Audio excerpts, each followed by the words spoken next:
It is a cold and rainy evening over the metro, and it's truly beginning to feel like the weather is changing.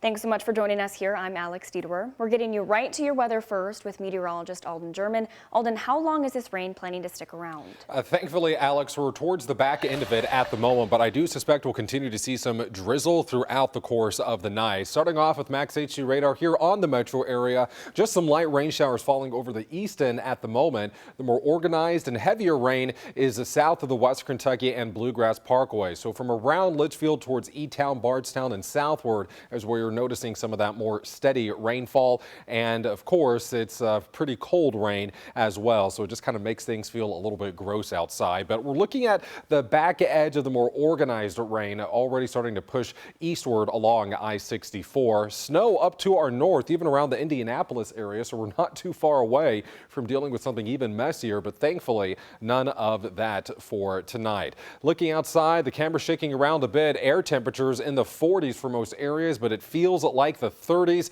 even the 20s in Paoli. 29-degree wind chill factor there at the moment. Alex, although it's cold right now and it's been a very gray, cloudy day, we do have some sunnier weather coming our way as we head into the final days of November. But ahead, I'll let you know when we will see rain returning.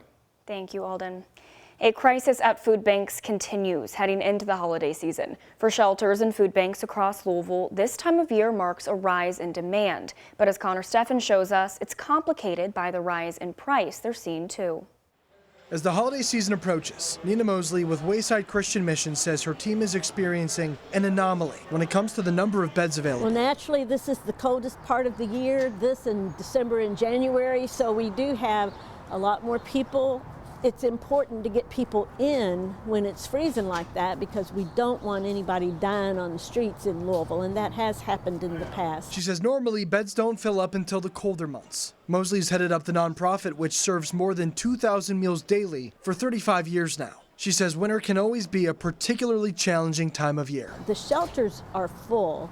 The shelter has been staying full since the end of summer, and it's just a lot more strain on everything. This year, for food banks and families alike, prices at the grocery store have had a particularly firm grip on operations. Anyone who does grocery shopping consistently knows that groceries have just about tripled in prices over the past year, which is hard for people who are struggling anyway.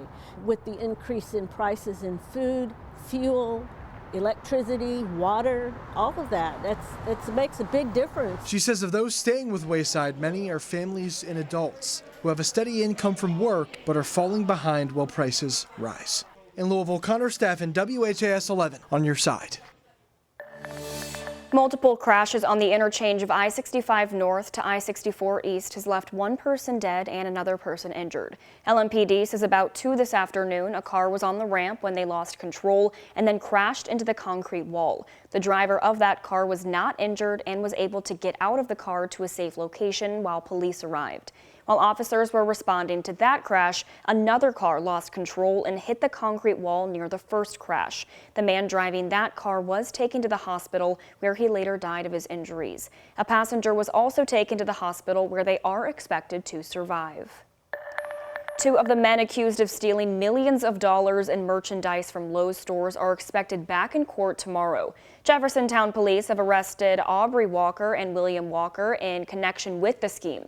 They're expected to appear in court again tomorrow morning at 9. Photos show that just how expansive the scheme really was. Police say the 2 men, with help from others, hit stores in Louisville, Frankfort, Lexington, Owensboro, and Evansville, Illinois. Jefferson Town Police tell us the suspects would take items to the customer service desk and then fraudulently charge the items to business accounts. I think these guys had gotten so comfortable in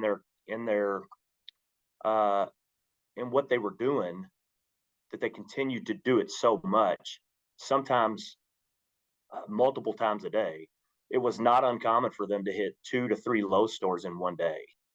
Jefferson Town Police are still looking for 3 other people they say are involved. Gary Carmen, Robert Lewis, and Anthony Phillips are shown right here on your screen.